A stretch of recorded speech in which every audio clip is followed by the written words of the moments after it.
ಜನಮನದ ಜೀವಧ್ವನಿ ಇದುವೇ ಸತ್ಯಮಾರ್ಗ ಸುದ್ದಿ ವಿಶೇಷಕ್ಕೆ ಸ್ವಾಗತ ವೀಕ್ಷಕರೇ. ನಮ್ಮೊಂದಿಗೆ ಮೂಚವರಿದ್ದಾರೆ. ನಮಸ್ಕಾರ ಮೂಚ. ಇಂದಿನ ಮುಖ್ಯಾಂಶಗಳು ನೋಡೋಣ ಬನ್ನಿ. ಗೋವಾ ಸಂತ ಫ್ರಾನ್ಸಿಸ್ ಝೇವಿಯರ್ ಅವಶೇಷ ಪ್ರದರ್ಶನಕ್ಕೆ ಭಕ್ತಿಪೂರ್ವಕ ಚಾಲನೆ. ಮೊದಲ ದಿನವೇ 12,000 ಭಕ್ತ ಜನರ ಭಾಗಿ. ಮಣಿಪುರದಲ್ಲಿ ಮತ್ತೆ ಭುಗಿಲೆದ್ದ ಹಿಂಸಾಚಾರ. 360ಕ್ಕೂ ಹೆಚ್ಚು ಕ್ರೈಸ್ತ ಚರ್ಚ್ಗಳ ನಾಶ. ಆಹಾರವಿಲ್ಲದೆ ಜನಸಾಮಾನ್ಯರ ಪರದಾಟ. ಕ್ರೈಸ್ತರ ಮೇಲಿನ ಹಿಂಸಾಚಾರ ಕೊನೆಗಾಣಿಸಲು ಭಾರತದಾದ್ಯಂತ ಕ್ರೈಸ್ತರ ಪ್ರಾರ್ಥನೆ. ಅಂತಾರಾಷ್ಟ್ರೀಯ ಪ್ರಾರ್ಥನಾ ದಿನದಂದು ಕಾರ್ಯಕ್ರಮ ಆಯೋಜನೆ.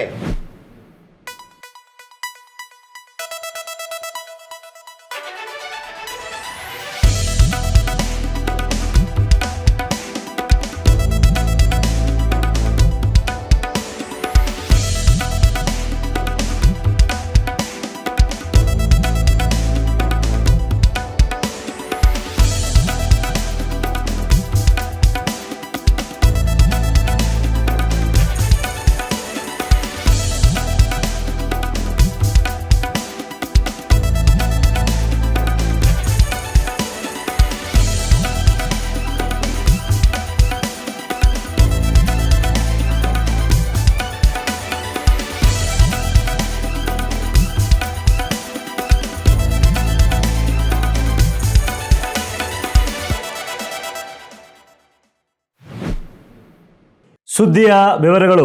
ಗೋವಾ ಸಂತ ಫ್ರಾನ್ಸಿಸ್ ಝೇವಿಯರ್ ಅವಶೇಷ ಪ್ರದರ್ಶನಕ್ಕೆ ಭಕ್ತಿಪೂರ್ವಕ ಚಾಲನೆ. ಮೊದಲ ದಿನವೇ 12,000 ಭಕ್ತಜನರ ಭಾಗಿ.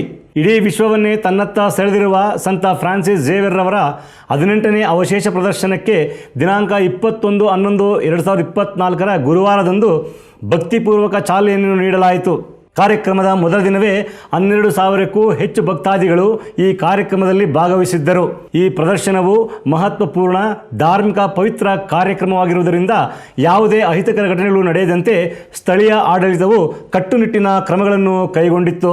ದೆಹಲಿಯ ಮಹಾಧರ್ಮಾಧ್ಯಕ್ಷರಾದ ಡಾಕ್ಟರ್ ಅನಿಲ್ ಕೂಟೋರ್ ಅವರ ಆಡಂಬರ ಕೃತಜ್ಞತಾ ಬಲಿಪೂಜೆಯೊಂದಿಗೆ ಅವಶೇಷ ಪ್ರದರ್ಶನ ಕಾರ್ಯಕ್ರಮಕ್ಕೆ ಚಾಲನೆ ನೀಡಲಾಯಿತು.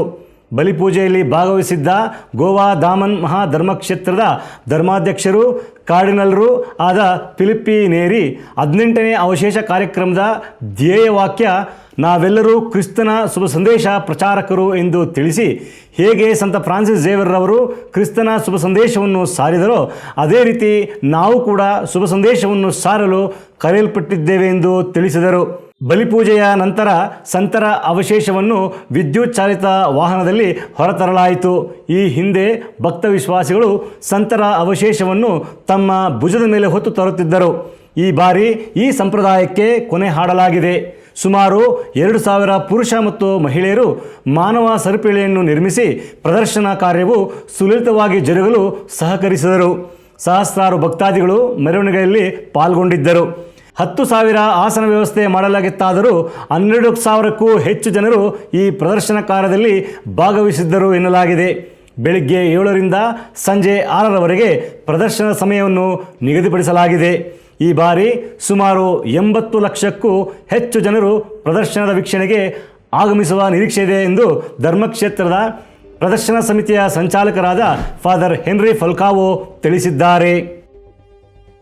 ನವೆಂಬರ್ 21ಕ್ಕೆ ಏನು ಅಧಿಕೃತವಾಗಿ ಚಾಲನೆಗೊಂಡಿದೆಯೋ ಈ ಸಂತ ಫ್ರಾನ್ಸಿಸ್ ಝೇವಿಯರ್ ಅವಶೇಷ ಪ್ರದರ್ಶನ ಕಾರ್ಯಕ್ರಮ ತುಂಬಾ ಅತ್ಯದ್ಭುತವಾಗಿ ಭಕ್ತಿಪೂರ್ವಕವಾಗಿ ಚಾಲನೆ ನೀಡಲಾಯಿತು. ಬಲಿಪೂಜೆಯೊಂದಿಗೆ ಪ್ರಾರಂಭ. ದೆಹಲಿ ಮಹಾಧರ್ಮಾಧ್ಯಕ್ಷರು ಪೂಜೆ ಅರ್ಪಿಸಿದ್ರು. ಆಮೇಲೆ ಕಾರ್ಡಿನಲ್ ಅವರು ಕೂಡ ಅಲ್ಲಿ ಬಲಿಪೂಜೆಯಲ್ಲಿದ್ದರು. Cardinal Philip. ಸುಮಾರು ಮೊದಲ ದಿನವೇ 12,000 ಜನ ಭಕ್ತಾದಿಗಳು ಭಾಗಿಯಾಗಿದ್ದಾರೆ, ಭೇಟಿ ಮಾಡಿದ್ದಾರೆ. ಆ ಕಾರ್ಯಕ್ರಮದಲ್ಲೇ ಭಾಗಿ. 10,000 ಆಸನಗಳ ವ್ಯವಸ್ಥೆ ಆಗಿತ್ತಂತೆ ಬಲಿಪೂಜೆಯಲ್ಲಿ. ಬಲಿಪೂಜೆ ಮತ್ತೆ ಈ ವೀಕ್ಷಣೆಗೆ 10,000 ಆಸನ ವ್ಯವಸ್ಥೆ ಆಗಿತ್ತಂತೆ. 12,000ಕ್ಕೂ ಮೇಲ್ಪಟ್ಟ ಜನ, ಕೆಲವರು ನಿಂತ್ಕೊಂಡೇ ಪ್ರದರ್ಶನ ವೀಕ್ಷಣೆ ಮಾಡಿದಾರಂತೆ. ಸೊ ಈಗ ಪ್ರತಿ ವರ್ಷ ಒಂಥರ ಜಾತ್ರೆ ತರನೇ ಇರುತ್ತೆ. ಅಲ್ಲ, ಇದು 10 ವರ್ಷಗಳು ಒಮ್ಮೆ ನಡೆಯೋದು. ಅದೇ ಆ ಹಬ್ಬದ ಸಂದರ್ಭದಲ್ಲಿ ಜಾತ್ರೆ. ಪ್ರತಿ ಪ್ರದರ್ಶನದಲ್ಲೂ ಕೂಡ ಜಾತ್ರೆ ತರನೇ ಇರುತ್ತೆ. ನೀವ್ ಹೇಳಿದ ಪ್ರಕಾರ ಡಿಸೆಂಬರ್ 3ಕ್ಕೆ ಸಂತ ಫ್ರಾನ್ಸಿಸ್ ಝೇವಿಯರ್ ಹಬ್ಬವನ್ನು ಆಚರಿಸಲಾಗುತ್ತೆ. ಅವತ್ತು ಅಲ್ಲಿ ಅದೇ ನೀವ್ ಹೇಳ್ದಂಗೆ ಜನಸಂದಣಿ, ವಿಪರೀತ ಜನಸಂದಣಿ. 10 ವರ್ಷಕ್ಕೊಮ್ಮೆ ಈ ಪ್ರದರ್ಶನಗಳಾಗುತ್ತೆ. ಆಗ ಜಗತ್ತಿನಾದ್ಯಂತ ಭಕ್ತಾದಿಗಳು. ಸೊ ಈ ಬಾರಿ ಮೊದಲೆಲ್ಲ ಆ ಫ್ರಾನ್ಸಿಸ್ ಝೇವಿಯರ್ ಆ ಅವಶೇಷವನ್ನ ಹೊತ್ಕೊಂಡು ಭುಜದ ಮೇಲೆ ಹೊತ್ಕೊಂಡು ಬರ್ತಾ ಇತ್ತಂತ ಪದ್ಧತಿ ಇತ್ತು. ಈ ಬಾರಿ ಮೊದಲ ಬಾರಿಗೆ ಅದನ್ನ ಎಲೆಕ್ಟ್ರಿಕ್ ವೆಹಿಕಲ್ ಅದನ್ನ ಹೊರತಂದಿದ್ದಾರೆ. ಸೊ ಒಂದು ಹೊಸ ವಿಚಾರ ಅಂದ್ರೆ ಸ್ವಲ್ಪ ಸೇಫ್ಟಿನ ಅಲ್ಲಿ ಪರಿಗಣಿಸಿದ್ದಾರೆ. ಸೇಫ್ಟಿ, ಸುರಕ್ಷತೆ ದೃಷ್ಟಿಯಿಂದ ಅದನ್ನ ವಿದ್ಯುತ್ ಚಾಲಿತ ವಾಹನದಲ್ಲಿ ತಂದಿದ್ದಾರೆ. ಮತ್ತೆ ಎಲ್ಲೂ ಕೂಡ ಯಾವುದೇ ಅಹಿತಕರ ಘಟನೆ ನಡೆದಿಲ್ಲ. ಅಲ್ಲಿ ಸ್ಥಳೀಯ ಆಡಳಿತ ಬಹಳ ಜನ ಅದನ್ನ ಆಯೋಜನೆ ಮಾಡಿದ್ರು, ಅಹಿತಕರ ಘಟನೆ ನಡಿಬೇಕು ಅಂತ. ಆದ್ರೆ ಆಗ್ಲಿಲ್ಲ. ಗೋವಾ ಪೊಲೀಸರ ಆಡಳಿತ, ಸ್ಥಳೀಯ ಆಡಳಿತ ಬಂದೋಬಸ್ತಿಂದ ಕಟ್ಟುನಿಟ್ಟಿನ ಕ್ರಮಗಳನ್ನ ಕೈಗೊಂಡಿರೋದ್ರಿಂದ ಎಲ್ಲವೂ ಸುಸೂತ್ರವಾಗಿ ನಡೀತಿದೆ. ಇಲ್ಲಾಂದ್ರೆ ಅಂತಾರಾಷ್ಟ್ರೀಯ ಮಟ್ಟದಲ್ಲಿ ಭಾರತ ಕೆಟ್ಟ ಹೌದು ಆಗತ್ತೆ. ಆತರ ಕೆಟ್ಟ ಹೆಸರುಗಳನ್ನ ತರಲಿಕ್ಕೆ ಯಾರಿಗೆ ಇಷ್ಟ ಆಗುತ್ತೆ? ಹಾಗಾಗಿ ಈಗಾಗಲೇ ಕೆಲವಾರು ವಿಚಾರಗಳಲ್ಲಿ ಎಲ್ಲಾ ವಿಚಾರಗಳು ಸುದ್ದಿಯಾಗಿದೆ, ಸುದ್ದಿಲಿವೆ. ಪುನಃ ಈ ಧಾರ್ಮಿಕ ವಿಚಾರದಲ್ಲಿ ಇನ್ನೂ ಒಂದು ಮೈಲುಗಲ್ಲಾಗಿ ಆದ್ರೆ ಹಾಗೆ ಅವರು DNA ಟೆಸ್ಟ್ ಮಾಡಿ ಇದೆಲ್ಲ ಒಂಥರ ಮಾಡೋದು, ಮತ್ತೆ ಅದು ಊಹೆಗೆ ನಿಲುಕದಂತದ್ದಲ್ಲ. ಈ ಬಾರಿ ಯಶಸ್ವಿಯಾಗಿ ಅತ್ಯದ್ಭುತವಾಗಿ ನಡೆದಿದೆ. ನವೆಂಬರ್ 21ರಿಂದ ಜನವರಿ 5 ಅಂತ ಕಾಣುತ್ತೆ 2025 ವರೆಗೂ ಈ ಪ್ರದರ್ಶನ ಕಾರ್ಯ ಜರುಗುತ್ತೆ. ಮತ್ತೆ ಅಲ್ಲಲ್ಲಿ ಕೆಲವು ಕಾರ್ಯಕ್ರಮಗಳು, ಸಾಂಸ್ಕೃತಿಕ ಕಾರ್ಯಕ್ರಮಗಳನ್ನು ಹಮ್ಮಿಕೊಂಡಿರ್ತಾರೆ, ಆಧ್ಯಾತ್ಮಿಕ ಕಾರ್ಯಕ್ರಮಗಳು ನಡೀತಾ ಇವೆ. ಸೊ ಎಲ್ಲರ ಸಹಕಾರ ಅಲ್ಲಿ ಇದೆ ಅಂತ ನಮ್ಗೆ ಅನಿಸ್ತಾ ಇದೆ. ಮೊನ್ನೆ ನಡೆದಂತ ಕಾರ್ಯಕ್ರಮ, ಉದ್ಘಾಟನಾ ಕಾರ್ಯಕ್ರಮ ತುಂಬಾ ಅದ್ಭುತವಾಗಿ ನಡೆದಿದೆ, ಭಕ್ತಿ ಪೂರ್ವಕವಾಗಿ ನಡೆದಿದೆ. ಮಕ್ಕಳು ಮತ್ತೆ 2,000 ಪುರುಷ ಮತ್ತೆ ಮಹಿಳೆಯರು ಮಾನವ ಸರಪಳಿ ಮಾಡಿಕೊಂಡು ಆ ಪ್ರದರ್ಶನ ಕಾರ್ಯ ಸುಲಲಿತವಾಗಿ ನಡೀಲಿ ಅಂತ ಇದು ಮಾಡಿದ್ದಾರೆ, ಏನು ಸಹಕರಿಸಿದ್ದಾರೆ ನೋಡಿ. ಮಾನವ ಸರಪಳಿ ಅಂದ್ರೆ ಏನು ನುಗ್ಗುಲಾಗಬಾರ್ದು, ಮತ್ತೆ ಎಲ್ಲರೂ ವಾಲಂಟರಿಯಾಗಿ 2,000 ಪುರುಷ ಮತ್ತು ಮಹಿಳೆಯರು ಮಾನವ ಸರಪಳಿ ಅಂದ್ರೆ ಸುಸೂತ್ರವಾಗಿ ನಡಿಬೇಕು ಅಂತ, ಯಾವುದೇ ಗೊಂದಲ ಆಗಬಾರ್ದು ಅಂತ. ಆಮೇಲೆ ಪ್ರದರ್ಶನ ಸಮಿತಿ ಇದೆ ಅಲ್ಲಿ, ಪ್ರದರ್ಶನ ಸಮಿತಿ ಕೆಲವು ಗೈಡ್ಲೈನ್ಸ್ಗಳನ್ನು ಕೊಟ್ಟಿದ್ದಾರೆ. ಭಕ್ತಾದಿಗಳು ಬರೋರು ಡ್ರೆಸ್ ಕೋಡ್, ಯಾವ ರೀತಿ ಬಟ್ಟೆ ಹಾಕೊಂಡು ಬರ್ಬೇಕಂದ್ರೆ ಪವಿತ್ರ ಕಾರ್ಯಕ್ರಮ ಅಲ್ವಾ, ಸೊ ಬರ್ಬೇಕಾದ್ರೆ ಸ್ವಲ್ಪ ನೀಟಾದ ಡ್ರೆಸ್ ಅನ್ನು ಹಾಕೊಂಡು ಬರಬೇಕು ಅಂತ. ಅರೆಬೇರೆ ಇರಬಾರ್ದು, ಮೊಬೈಲ್ ಫೋನ್ಗಳು ತಗೊಂಡ್ಬರ್ಬಾರ್ದು, ಚಿತ್ರೀಕರಣ ಇರಬಾರ್ದು, ಮತ್ತೆ ನುಗ್ಗಲು ಮಾಡಬಾರ್ದು. ಸರಿದಿಯಲ್ಲಿ ಬಂದರೆ ಎಲ್ರಿಗೂ ಸಿಗುತ್ತೆ. ಸರಿದಿಯನ್ನು ತಪ್ಪಿಸಕ್ಕೆ ಮುಂದೆ ನುಗ್ಗೋದು, ಈ ತರ ಆದಾಗ ಏನಾಗುತ್ತೆ, ನುಗ್ಗುಲಾಗಿ ಅದು ಬೇರೆ ತರ ಅವಾಂತರಗಳಾಗ್ಬಿಡ್ತವೆ. ಅನೇಕ ಸಂದರ್ಭದಲ್ಲಿ ಈ ಧಾರ್ಮಿಕ ಕಾರ್ಯದಲ್ಲಿ ದರ್ಶನಕ್ಕೆ ಬರುವಂತ ಸಂದರ್ಭದಲ್ಲಿ ಬಹಳ ಸಾವು ನೋವುಗಳು. ಹೌದು. ಅದಕ್ಕೆ ಸಾಲಲ್ಲಿ ಸಾವಕಾಶವಾಗಿ ಬನ್ನಿ ಅಂತ ಹೇಳಿದ್ದಾರೆ. ಸಾಲನ್ನು ನೀವು ತಪ್ಪಿಸಬೇಡಿ, ಕ್ಯೂವಲ್ಲಿ ಬಂದು ನೋಡ್ಕೊಂಡು ಅಂತ ಹೇಳಿದ್ರೆ. ಸೊ ಶಿಸ್ತುಬದ್ಧ ಒಳ್ಳೆಯ ಏನಂತಾರೆ ಅರೇಂಜ್ಮೆಂಟ್ಸ್ ಅಂತ ಹೇಳ್ತಾರೆ. ಎಲ್ಲ ಅರೇಂಜ್ಮೆಂಟ್ಸ್ ಮಾಡಿದ್ದಾರೆ, ಕರೆಕ್ಟಾಗಿ ಮಾಡಿದ್ದಾರೆ. ಮತ್ತೆ ಅದಕ್ಕೆ ಬೇಕಾದ ಎಲ್ಲ ರೂಪುರೇಷೆಗಳನ್ನು ತಯಾರು ಮಾಡಿಕೊಂಡು ಬರುವಂಥ ಭಕ್ತಾದಿಗಳು ಯಾವ ರೀತಿ ಬರಬೇಕು, ಯಾವ ರೀತಿ ಹೋಗಬೇಕು, ಎಕ್ಸಿಟ್ ಆ್ಯಂಡ್ ಎಂಟ್ರಿ ಇವೆಲ್ಲವನ್ನು ಅದ್ಭುತವಾಗಿ ಪಕ್ಕ ಮಾಡಿ ಸಂತ ಫ್ರಾನ್ಸಿಸ್ ಝೇವಿಯರ್ ಅವರ ಅವಶೇಷ ಪ್ರದರ್ಶನ ಕಾರ್ಯಕ್ರಮವನ್ನು ಯಶಸ್ವಿಗೊಳಿಸ್ತಾ ಇದ್ದಾರೆ ಅಂತ ಅನಿಸ್ತದೆ ನಮಗೆ. ಮತ್ತೆ ಈ ತರ ಪ್ರದರ್ಶನ ಆಗಲಿ ಅಥವಾ ಧಾರ್ಮಿಕ ಕಾರ್ಯಗಳಾಗಲಿ ಕ್ರಿಸ್ತರಲ್ಲಿ ಒಂದು ಶಿಸ್ತಿದೆ. ಆ ಶಿಸ್ತು ನುಗ್ಗುಲಿಗೆ ಅವಕಾಶ ಕೊಡಲ್ಲ. ಆದ್ರೂ ಕೂಡ ಮುನ್ನೆಚ್ಚರಿಕಾ ಕ್ರಮವಾಗಿ ಕೆಲವು ಗೈಡ್ ಲೈನ್ಸ್ ಅನ್ನ ಕೊಟ್ಟಿದ್ದಾರೆ, ಪಾಲನೆ ಮಾಡಬೇಕು. ಸ್ವಯಂ ಸೇವಕರು ಒಂದು ಶಿಸ್ತುಬದ್ಧ ಇದನ್ನ ಮಾಡಬೇಕು. ಎಲ್ಲರೂ ಬರುವಂತಹ ಭಕ್ತಾದಿಗಳು ಅದನ್ನ ಪಾಲನೆ ಮಾಡಲಿ. ಆ ಮೂಲಕ ಸಂತ ಫ್ರಾನ್ಸಿಸ್ ಝೇವಿಯರ್ ಅವರಿಗೆ ಅಭೂತಪೂರ್ವ ಗೌರವನ ಸಲ್ಲಿಸಲಿ ಅಂತ ಹೇಳ್ತಾ ಮುಂದುವರಿಯೋಣ. ಮಣಿಪುರದಲ್ಲಿ ಮತ್ತೆ ಭುಗಿಲೆದ್ದ ಹಿಂಸಾಚಾರ, 360ಕ್ಕೂ ಹೆಚ್ಚು ಕ್ರೈಸ್ತ ಚರ್ಚ್ಗಳ ನಾಶ, ಆಹಾರವಿಲ್ಲದೆ ಜನಸಾಮಾನ್ಯರ ಪರದಾಟ. ಸುಮಾರು 1 ವರ್ಷದ ಹಿಂದೆ ಮಣಿಪುರದಲ್ಲಿ ಪ್ರಾರಂಭವಾಗಿದ್ದ ಜನಾಂಗೀಯ ಹಿಂಸಾಚಾರ ಸ್ವಲ್ಪ ದಿನಗಳ ಮಟ್ಟಿಗೆ ಕಡಿಮೆ ಆಗಿತ್ತು. ಆದರೆ ಇತ್ತೀಚಿನ ಕೆಲವು ದಿನಗಳಿಂದ ಮಣಿಪುರದಲ್ಲಿ ಹಿಂಸಾಚಾರ ಮತ್ತೆ ಭುಗಿಲೆದ್ದಿದೆ. ಕಲಹದಿಂದ ತತ್ತರಿಸಿರುವ ಮಣಿಪುರದ ಜನರೇ ಹೇಳುವಂತೆ 2 ಸಮುದಾಯಗಳ ನಡುವಿನ ಹಿಂಸಾಚಾರ ಅಲ್ಲಿನ ಜನರನ್ನು ಅಸಹಾಯಕರನ್ನಾಗಿಸಿದೆ ಹಾಗೂ ಭೀತಿಯ ವಾತಾವರಣದಲ್ಲಿ ಬದುಕುವಂತೆ ಮಾಡಿದೆ. ಪರಿಸ್ಥಿತಿ ಯಾವ ಮಟ್ಟಕ್ಕೆ ಭಯಾನಕವಾಗಿದೆ ಎಂದರೆ ಸ್ವತಃ ಆ ರಾಜ್ಯದ ಮುಖ್ಯಮಂತ್ರಿಗಳೇ ಹಿಂಸಾಚಾರಕ್ಕೀಡಾಗಿರುವ ಪ್ರದೇಶಗಳಿಗೆ ಭೇಟಿ ನೀಡಲು ಸಾಧ್ಯವಾಗುತ್ತಿಲ್ಲ ಎನ್ನಲಾಗಿದೆ. ತುರ್ತು ಸಭೆಯನ್ನು ನಡೆಸಿರುವ ಮಣಿಪುರದ ಮುಖ್ಯಮಂತ್ರಿಗಳು ರಾಜ್ಯದಲ್ಲಿ ಶಾಂತಿ ಸುವ್ಯವಸ್ಥೆ ಕಾಪಾಡಲು ಎಲ್ಲ ರೀತಿಯ ಕ್ರಮಗಳನ್ನು ಕೈಗೊಳ್ಳಲಾಗುವುದೆಂದು ಹೇಳಿದ್ದರೂ ಕೂಡ ಕೆಲವು ಕುಪಿತ ಗುಂಪುಗಳು ಶಾಸಕರುಗಳ ಮನೆ ಮತ್ತು ಕಚೇರಿಗಳಿಗೆ ಬೆಂಕಿ ಹಚ್ಚಿ ಧ್ವಂಸಗೊಳಿಸಿವೆ. ರಾಜಕೀಯ ಪಕ್ಷಗಳ ಕಚೇರಿಗಳ ಮೇಲೆ ದಾಳಿ ಮಾಡಲಾಗಿದೆ.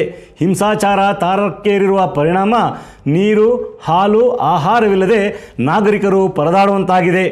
ಅಂಗಡಿ, ಮಾರ್ಕೆಟ್ಗಳು, ಇಂಟರ್ನೆಟ್ ಹಾಗೂ ಸಾರಿಗೆ ವ್ಯವಸ್ಥೆಗಳು ಸ್ತಬ್ಧವಾಗಿರುವುದರಿಂದ ದಿಕ್ಕು ತೋಚದೆ ಜನಸಾಮಾನ್ಯರು ಪರಿತಪಿಸುವಂತಾಗಿದೆ. ಸರ್ಕಾರಿ ಕಚೇರಿಗಳು, ಶಾಲಾ ಕಾಲೇಜುಗಳು ಹಾಗೂ ಮಾರುಕಟ್ಟೆಗಳನ್ನು ಮುಚ್ಚಲಾಗಿದೆ. ಸುದೀರ್ಘ 1 ವರ್ಷದಿಂದ ನಡೆಯುತ್ತಿರುವ ಈ ಜನಾಂಗೀಯ ಸಂಘರ್ಷದಲ್ಲಿ 230ಕ್ಕೂ ಹೆಚ್ಚು ಜನರು ಪ್ರಾಣ ಕಳೆದುಕೊಂಡಿದ್ದಾರೆ. 60,000 ಜನ ಮನೆ ಕಳೆದುಕೊಂಡಿದ್ದಾರೆ. ಇದರಲ್ಲಿ ಹೆಚ್ಚಿನ ಸಂಖ್ಯೆಯಲ್ಲಿ ಕ್ರೈಸ್ತರೇ ಇದ್ದಾರೆ ಎನ್ನಲಾಗಿದೆ. ಜೊತೆಗೆ ಸುಮಾರು 360ಕ್ಕೂ ಹೆಚ್ಚು ಕ್ರೈಸ್ತ ಚರ್ಚುಗಳನ್ನು ಧ್ವಂಸಗೊಳಿಸಲಾಗಿದೆ ಎನ್ನಲಾಗಿದೆ. ಭಾರತೀಯ ಕ್ರೈಸ್ತ ಸಂಘಟನೆಗಳ ಒಕ್ಕೂಟವು ಮಣಿಪುರದಲ್ಲಿ ನಡೆಯುತ್ತಿರುವ ಹಿಂಸಾಚಾರವನ್ನು ಕೂಡಲೇ ನಿಲ್ಲಿಸಿ ಅಲ್ಲಿ ಶಾಂತಿ ಸ್ಥಾಪಿಸಲು ಕೇಂದ್ರ ಸರ್ಕಾರ ಮಧ್ಯಪ್ರವೇಶ ಮಾಡಬೇಕೆಂದು ಮನವಿ ಮಾಡಿಕೊಂಡಿದೆ. ಕೇಂದ್ರ ಹಾಗೂ ರಾಜ್ಯ ಎರಡೂ ಕಡೆಗಳಲ್ಲೂ ಬಿಜೆಪಿ ಪಕ್ಷವೇ ಸರ್ಕಾರ ನಡೆಸುತ್ತಿದ್ದರೂ ಸುಮಾರು 1 ವರ್ಷದಿಂದ ನಡೆಯುತ್ತಿರುವ ಹಿಂಸಾಚಾರವನ್ನು ತಡೆಗಟ್ಟುವಲ್ಲಿ ವಿಫಲವಾಗಿರುವುದು ಜನರನ್ನು ಚಿಂತೆಗೀಡು ಮಾಡಿದೆ. 2023ರಲ್ಲಿ ಪ್ರಾರಂಭ ಆಗಿದ್ದು ಮಣಿಪುರದ ಹಿಂಸಾಚಾರ, ಜನಾಂಗೀಯ ಕಲಹ. 1 ವರ್ಷ ಆಯಿತು. 1 ವರ್ಷ, ಕೆಲವು ದಿನಗಳ ಮಟ್ಟಿಗೆ ಅದು ತಣ್ಣಗಾಗಿತ್ತು.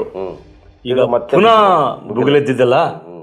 ಟಾರ್ಗೆಟ್ ಮಾಡ್ತಿದ್ದಾರೆ, ಪರ್ಪಸ್ಫುಲ್ ಆಗಿ ಟಾರ್ಗೆಟ್ ಮಾಡ್ತಿದ್ದಾರೆ, ಮತ್ತೆ ವ್ಯವಸ್ಥಿತವಾಗಿ ನಡೀತಾ ಇದೆ. ಏನು ಮನುಷ್ಯರ ಜೀವಕ್ಕೆ ಬೆಲೆನೇ ಇಲ್ವಾ? ಮನುಷ್ಯರ ಜೀವಗಳಿಗೆ ಬೆಲೆನೇ ಇಲ್ವಾ? ಜಗತ್ತಿನಲ್ಲಿ ಯುದ್ಧ ಎಲ್ಲೆಲ್ಲೋ ಯುದ್ಧ ನಿಲ್ಲಿಸ್ತೀನಿ ಅಂತಾರೆ, ಇಲ್ಲಿ ನಿಲ್ಲಿಸ್ತಾ ಇಲ್ಲ. ಯಾರ್ದೋ ಅಧ್ಯಕ್ಷರು ಫೋನ್ ಮಾಡಿ ನಿದ್ದೆ ನಿಲ್ಸ್ಬಿಟ್ಟೆ, ಯುಕ್ರೇನ್ ಯುದ್ಧ ನಿಲ್ಸ್ಬಿಟ್ಟೆ ಅಂತಾರೆ. ಇಲ್ಲಿ ಸಣ್ಣದೊಂದು ಸ್ಟೇಟ್ ಹೋಗಿ ಶಾಂತಿ ನೆಲೆಸೋದಕ್ಕೆ ಸಾಧ್ಯ ಆಗ್ತಾ ಇಲ್ಲ. ಯಾರು ಕ್ರಮ ವಹಿಸ್ತಾ ಇಲ್ಲ, ಪ್ರಯತ್ನ ಪಡ್ತಾ ಇಲ್ಲ. ದೇಶದ ಮುಖ್ಯಸ್ಥ ಅಲ್ಲಿಗೆ ಹೋಗ್ತಾ ಇಲ್ಲ. ಅದೊಂದು ದೊಡ್ಡ ನೋವಿನ ಸಂಗತಿ ಅಲ್ವಾ? ಹೌದು. ಪ್ರಧಾನಿ ಆದವರು ಆಮೇಲೆ ನಾನೇ ಎಲ್ಲ ಅಂದ್ಮೇಲೆ ಯಾಕಪ್ಪ ಅಲ್ಲಿ ನೀನ್ 36 ಇಂಚಿನ ಎದೆ ಇಟ್ಕೊಂಡು ಹೋಗಿ ಒಂಚೂರು ಅಲ್ಲ, ನಿಮ್ದೇ ಸರ್ಕಾರ ಅಲ್ಲ, ಸರ್ಕಾರ ನಿಮ್ದೇ ಸರ್ಕಾರ, ನಿಮ್ಮ ಮುಖ್ಯಮಂತ್ರಿ ಮನೆಗೆ ನುಗ್ಗಿದ್ದಾರೆ. ಸೊ ಅಂದ್ರೆ ಅವ್ರ ಆನ್ಸೆಸ್ಟರ್ ಪ್ರಾಪರ್ಟಿಗಳನ್ನ ಧ್ವಂಸ ಮಾಡ್ಲಿಕ್ಕೆ ಪ್ರಯತ್ನ ಆಗಿದೆ. ಅದು ಭದ್ರತಾ ಸಿಬ್ಬಂದಿಗಳು ಅದನ್ನ ತಡೆದಿದ್ದಾರೆ. MLA ಗಳ ಕಚೇರಿಗಳು, MLA ಗಳು ಯಾರ್ಯಾರು ಯಾವ ಪಕ್ಷ ಎಲ್ಲರಿಗೂ ಧ್ವಂಸ ಮಾಡಿದ್ದಾರೆ, ಬೆಂಕಿ ಹಚ್ಚಿಬಿಟ್ಟಿದ್ದಾರೆ. ಆಮೇಲೆ ಇನ್ನೊಂದು ದೊಡ್ಡ ಆಘಾತಕಾರ ವಿಚಾರ ಅಂದ್ರೆ ಸ್ವತಃ ಮುಖ್ಯಮಂತ್ರಿಗಳೇ ಒಂದು ಪ್ರದೇಶಕ್ಕೆ ಹೋಗ್ಲಿಕ್ಕೆ ಕಷ್ಟ ಆಗ್ತಾ ಇಲ್ಲ, ಭದ್ರತೆ ಸಿಗ್ತಾ ಇಲ್ಲ. ಯಾವ ಮಟ್ಟಕ್ಕೆ ಇರ್ಬೋದು ನೋಡಿ ಹಿಂಸಾಚಾರ. ಅದು ಆ ಮಟ್ಟಕ್ಕೂ ಭಯಾನಕವಾಗಿದೆ ಅಂತೆ. ಸ್ವತಃ ಮುಖ್ಯಮಂತ್ರಿಗಳೇ ಆ ಸ್ಥಳಗಳಿಗೆ, ಅಫೆಕ್ಟೆಡ್ ಏರಿಯಾಗಳಿಗೆ ಹೋಗಕ್ಕೆ ಆಗ್ತಾ ಇಲ್ವಂತೆ. ಇನ್ನೇನು ಆಡಳಿತ ಮಾಡ್ತಾರೆ ನೋಡಿ. ಮೊನ್ನೆ ಒಂದು ತುರ್ತು ಪರಿಸ್ಥಿತಿ ಸಭೆ ಕರೆದಿದ್ದಾರೆ. ತುರ್ತು ಸಭೆ ಕರೆದ್ಬಿಟ್ಟು ಸುಮಾರು MLAಗಳು ಬಂದಿಲ್ಲ, ಅದಕ್ಕೆ ಬಂದಿಲ್ಲ. 36 MLAಗಳು ಓಕೆ, ಅವ್ರ ಮೇಲೆ ಕ್ರಮ ನೋಟಿಸ್ ಜಾರಿ ಮಾಡಿದ್ದಾರೆ. ಆಯ್ತು. ಏನ್ ಹೇಳ್ತಾ ಇದಾರೆ ಅಂದ್ರೆ ಕುಕ್ಕಿ ಜನಾಂಗದ ಉಗ್ರರನ್ನ ಮಟ್ಟ ಹಾಕ್ಲಿಕ್ಕೆ ಒಂದು ನಿರ್ಧಾರ ಕೈಗೊಂಡಿದ್ದಾರೆ. ಒಂದು ಕುಕ್ಕಿ ಜನಾಂಗವನ್ನ ಮಟ್ಟ ಮಾಡ್ಲಿಕ್ಕೆ ಅಂತಂದ್ರೆ ಅವಾಗ ಯಾವ ರೀತಿ ನ್ಯಾಯ ಅದು? ಏನಿದು? ಹೆಂಗೆ ನಿರ್ಧರಿಸ್ತಾರೆ? ಅಲ್ಲ, ದಿನ ಬೆಳಗಾದ್ರೆ ಬರೀ ಗನ್ನು, ಗುಂಡು ಇದೆ, ಕೊಲೆ, ಸಾವು. ಅಲ್ಲೊಂದು 5 ಸಾವು ಸಿಕ್ತು, ಇಲ್ಲೊಂದು ಅತ್ಯಾಚಾರ. ಇದೇ ಆಗ್ತಾ ಇದ್ರೆ ಏನು, ಎಲ್ಲಿ ಹೋಗಿದೆ ನಮ್ ಈಗ ದೇಶದ ಇಮೇಜ್ ಏನಾಗ್ಬೇಕು ಹೇಳಿಯಪ್ಪ? ಒಂದು ನನಗೇನಂದ್ರೆ ಪ್ರಧಾನಿ ಆದವರು ಇಡೀ ದೇಶಕ್ಕೆ ಪ್ರಧಾನಿ ಅಲ್ವಾ?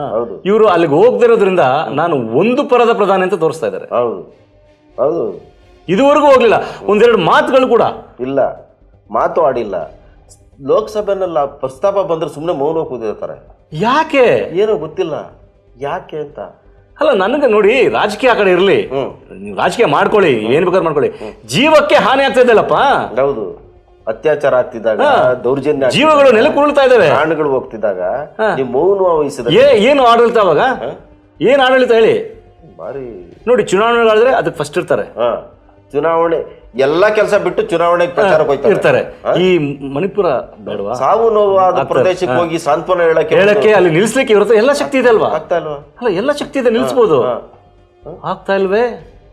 ಒಂದು ವೇದಿಕೆ ಕರೆಯಕ್ಕೆ ಆಗ್ತಾ ಇಲ್ಲ. 360 ಚರ್ಚ್ಗಳನ್ನ ಧ್ವಂಸ. ಕಲ್ಲು ಮಣ್ಣುಗಳು ಬಿಡಿ ಮುಚ್ಚ, ದೇವಸ್ಥಾನಗಳು ಕಲ್ಲು ಮಣ್ಣುಗಳು. ಮಾನವ ಜೀವಕ್ಕೆ ಅಪಾಯ ಇದೆಯಲ್ಲ ಅಲ್ಲಿ, ಮಾನವ ಜೀವಕ್ಕೆ ಅಲ್ಲಿ ಭದ್ರತೆ ಇಲ್ವೇ ಹೇಳಿ? ಅದರಲ್ಲಿ ಇವ್ರು ಯಾಕೆ ಪ್ರಯತ್ನ ಪಡ್ತಾ ಇಲ್ಲ ಅಂತ ಏನೋ ಒಂದು, ಅದು ದೊಡ್ಡ ಪ್ರಶ್ನೆ. ದೊಡ್ಡ ಅಜೆಂಡಾ ಇರ್ಬೋದು ಏನಾದ್ರು. ಎಲ್ಲ ಯಾವುದೇ ಅಜೆಂಡಾ ಇರಲಿ, ಸರ್ವನಾಶ ಮಾಡ್ಬೇಕು, ಯಾವುದೇ ಅಜೆಂಡಾ ಇರಲಿ, ಈ ರೀತಿ ಮಾನವನನ್ನ ಕಷ್ಟಕ್ಕೆ ದೂಡೋದಿದೆಯಲ್ಲ, ಅದು ನಿಜಕ್ಕೂ ಸರಿಯಾದದಲ್ಲ. ನಾಯಕನಿಗೆ ನಾಯಕನಾದವನು ಸಂಕಟದ ಸ್ಥಿತಿಯಲ್ಲಿರೋರ್ಗೆ ಹೋಗಿ ಸ್ಪಂದಿಸ್ಬೇಕು. ಆ ಹೃದಯ ಇರಬೇಕು. ಅದೇ ನಾಯಕ ಅಂತ ಹೇಳೋದು. That's called leader. The leader should have the soft heart to reach the victims. Reach ಆಗಲಿಲ್ಲ, ಅದೊಂದೇ ಮನಸ್ಸಿಗೆ ಬೇಜಾರು. ಆ ಜನ ಯಾರನ್ನ ಈಗ ಕೇಳಲಿ? ಅವರು ದಿಕ್ಕು ತೋರಿಸದೆ ಪರಿತಪಿಸ್ತಾ ಇದ್ದಾರಂತೆ. ಇಂಟರ್ನೆಟ್ ಇಲ್ಲ. ಲಾಸ್ಟ್ ಟೈಮ್ ಇದರಲ್ಲಿ ಒಬ್ಬ ಸೈನಿಕನ ಕಾಲು ಹಿಡ್ಕೊಂಡ್ಬಿಟ್ಟು ಅವ್ರು ನಮ್ಮ ರಕ್ಷಣೆ ಮಾಡಿ ಅಂತ ಎಷ್ಟು ಸುಮಾರು ಜನ ಹಿಡ್ಕೊಂಡ್ಬಿಟ್ಟು ತಪ್ಪಿಸ್ಕೊಂಡು ಕಾಪಾಡಿ ಅಂತ ಹೇಳ್ತಾರೆ. ನೀರಿಲ್ವಂತೆ, ಹಾಲಿಲ್ವಂತೆ, ಆಹಾರ ಇಲ್ಲ, ಇಂಟರ್ನೆಟ್ ಇಲ್ಲ, ಬಸ್ ಫೆಸಿಲಿಟಿ ಇಲ್ಲ, ಶಾಲಾ ಕಾಲೇಜುಗಳಿಲ್ಲ, ಸರ್ಕಾರಿ ಕಾಲೇಜುಗಳಿಲ್ಲ. ಏನಾಗಬೇಕು ಜನರ ಪರಿಸ್ಥಿತಿ? ಏನಾಗಬೇಕು ಹೇಳಿ? ಅದೋ ಗತಿ. ಜನರ ಬಾಳು ಮೂರಾ ಬಟ್ಟೆ ಆಗ್ಬಿಟ್ಟಿದೆ ಅಲ್ಲಿ.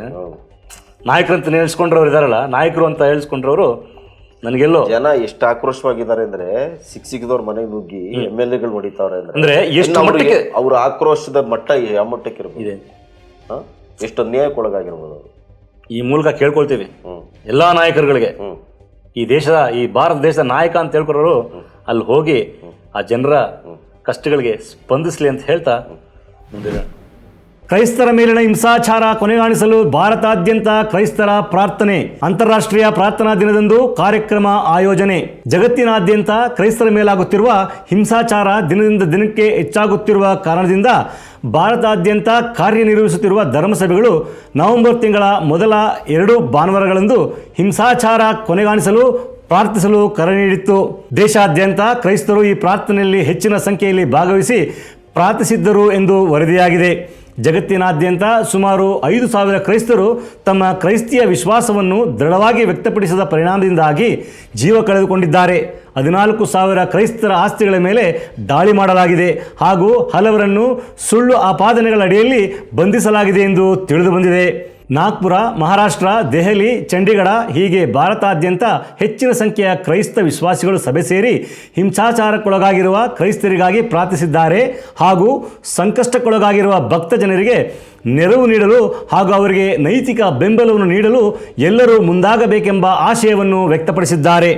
2024ರ ಅಂತಾರಾಷ್ಟ್ರೀಯ ಪ್ರಾರ್ಥನಾ ದಿನದ ಧ್ಯೇಯ ವಾಕ್ಯವಾಗಿ ಶಕ್ತಿಯುತ ನಂಬಿಕೆ ಎಂಬ ವಾಕ್ಯವನ್ನು ಆಯ್ಕೆ ಮಾಡಿಕೊಳ್ಳಲಾಗಿದೆ.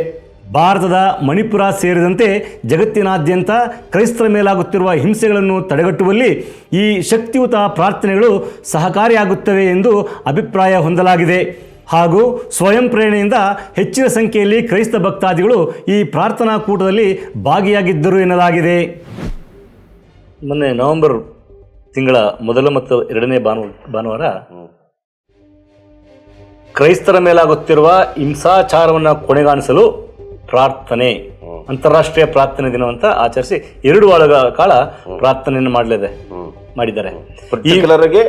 ಕ್ರೈಸ್ತರ ಮೇಲಿನ ಹಿಂಸಾಚಾರ ಜಗತ್ತಿನಾದ್ಯಂತ ಆಗ್ತಾ ಇರುವಂತ ಹಿಂಸಾಚಾರ ನಿಲ್ಲಬೇಕು, ಕೊನೆ ಆಗಬೇಕು ಅಂತ ಹೇಳಿ ಪ್ರಾರ್ಥನೆ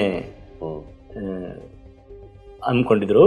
ಎಲ್ಲ ಧರ್ಮಸಭೆ, ಎಲ್ಲ ಡಿನಾಮಿನೇಷನ್ಸ್ ಸೇರಿ ಪ್ರಾರ್ಥನೆ. ಅದರಲ್ಲಿ ಅಭೂತಪೂರ್ವವಾದ ಜನರಂತೆ ಸೇರಿದ್ದು. ಅವರು ಆ ಪ್ರಾರ್ಥನಾ ಕೂಟಕ್ಕೆ ಇವರು ನಿರೀಕ್ಷೆ ಮಾಡಿದ್ದೇ ಒಂದು, ಅಲ್ಲಿ ಸೇರಿದ್ದೇ ಇನ್ನೊಂದು. ವಿಪರೀತ ಜನ ಸೇರಿದ್ರಂತೆ. ಆಮೇಲೆ ಪ್ರಾರ್ಥಿಸಿದ್ದಾರೆ. ಆ ಜೊತೆಗೆ ಸಂಕಷ್ಟಕ್ಕೊಳಗಾಗಿರೋರಿಗೆ ನೆರವನ್ನು ನೀಯಬೇಕು ಅನ್ನೋ ಕೂಡ ತೀರ್ಮಾನ ಮಾಡಿದಾರಂತೆ. ಆಮೇಲೆ ಅವರಿಗೆ ನೈತಿಕ ಬೆಂಬಲವನ್ನು ಸೂಚಿಸಲಿಕ್ಕೆ ನಾವೆಲ್ಲರೂ ಮುಂದಾಗಬೇಕು ಅಂತ ತೀರ್ಮಾನ ಮಾಡಿದ್ದಾರೆ. ಇದು ಅಲಾರ್ಮಿಂಗ್ ವಿಚಾರ ಅಂತ ನನಗನ್ಸುತ್ತೆ. ಆಗ್ತಾ ಇರ್ತಕ್ಕಂಥ ಈ ಹಿಂಸಾಚಾರಗಳು ದಿನದಿಂದ ದಿನಕ್ಕೆ ಹೆಚ್ಚಾಗ್ತಾ ಇವೆ. Not only in India, all over the world ಆಗ್ತಾ ಇದೆ. ಅದು ಕೊನೆಗಾಣಬೇಕು. ಯಾಕೆ ಕ್ರೈಸ್ತರನ್ನ ಹಿಂಸಿಸೋದು? ಕ್ರೈಸ್ತರನ್ನೇ ಯಾಕೆ ಟಾರ್ಗೆಟ್ ಮಾಡೋದು, ಅವರನ್ನೇ ಗುರಿಯಾಗಿಸ್ಕೊಂಡು ಯಾಕೆ ಹಿಂಸಾಚಾರ? ಅದಕ್ಕಾಗಿ ಪ್ರಾರ್ಥನೆ. ಅಂದರೆ ಈ ಮದ್ದು, ಬಂದೂಕು ಮತ್ತು ಇನ್ಯಾವುದುಗಳಿಂದ ಇವನ್ನ ನಿಲ್ಲಿಸ್ಲಿಕ್ಕಾಗಲ್ಲ, ಕಷ್ಟ. ಅದು ಒಂದು ಮಾರ್ಗವಾಗಿತ್ತು, ಈಗ ಅದಲ್ಲ.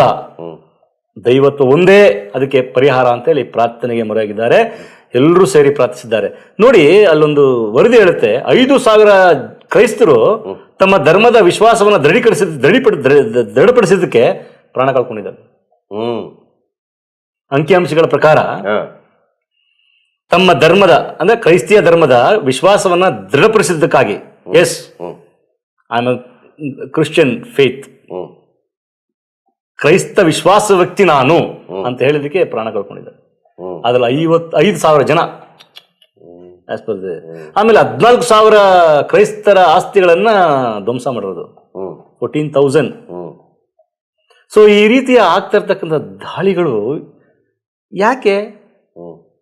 ಹಾಗಾಗಿ ನಾವೆಲ್ಲರೂ ತನ್ಮತೆಯಿಂದ, ಒಗ್ಗಟ್ಟಾಗಿ, ಭಕ್ತಿಯಿಂದ ಮೊರೆ ಇಡೋಣ ಅಂಥೇಳಿ ನವೆಂಬರ್ ತಿಂಗಳ 2 ಭಾನುವಾರಗಳಂದು ತಮ್ಮ ತಮ್ಮ ದೇವಾಲಯಗಳಲ್ಲಿ, ಚರ್ಚ್ಗಳಲ್ಲಿ ಪ್ರಾರ್ಥನೆ ಮಾಡ್ತಾ ಇದ್ದಾರೆ. ಅದು ಅದ್ಭುತವಾಗಿ ನಡೀತಾ ಇದೆ. ಶಾಂತಿಗಾಗಿ ಎಸ್, ಎಲ್ಲರೂ ಮಾನವೀಯರೇ. ನನ್ನ ಧರ್ಮ ನನ್ನದು, ನಿನ್ನ ಧರ್ಮ ನಿನ್ನದು, ನಾವಿಬ್ರು ಒಂದಾಗಿರೋಣ. ಧರ್ಮಗಳು ಬೇರೆ, ಬಟ್ ನಾವಿಬ್ರು ಒಂದಾಗಿರ್ಬೇಕಲ್ವಾ?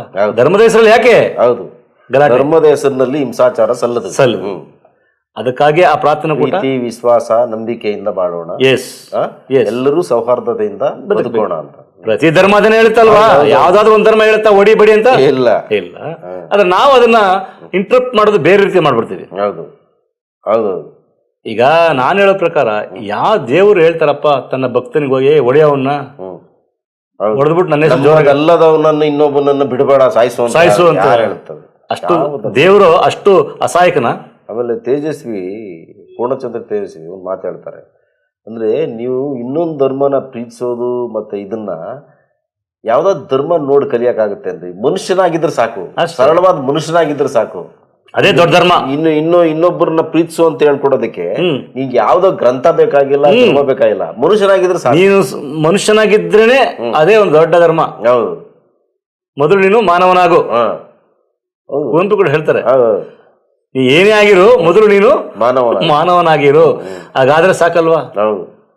ಈ ಜಗತ್ತಲ್ಲಿರ್ತಕ್ಕಂಥ ಮಾನವ ತಾನು ಮಾನವನಾಗಿ ಬಾಳಿದ್ರೇನೆ ಅಲ್ಲಿ ಶಾಂತಿ, ಸಮಾಧಾನ, ನೆಮ್ಮದಿ.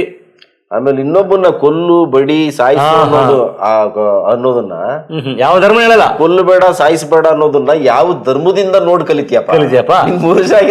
ಸಾಕು. Yes, be a human first. So ಪ್ರಾರ್ಥನೆ ಪ್ರಾರಂಭ ಮಾಡಿದ್ದಾರೆ. ಆಗ್ಲಿ, ಆ ಪ್ರಾರ್ಥನೆ ಇನ್ನೂ ಹೆಚ್ಚೆಚ್ಚಾಗ್ಲಿ. ಆ ಮೂಲಕ ಸಮಾಧಾನ, ಶಾಂತಿ ಎಲ್ಲೆಡೆ ನೆಲೆಸಲಿ ಅಂತ ಹೇಳ್ತಾ ಮುಂದುವರಿಯೋಣ. ಇಂತಿಷ್ಟು ಸುದ್ದಿ ಸಮಾಚಾರಗಳೊಂದಿಗೆ ಇಂದಿನ ಸಮಾಚಾರವನ್ನು ಮುಕ್ತಾಯಗೊಳಿಸ್ತಾ ಇದ್ದೇವೆ. ನಮಸ್ಕಾರ.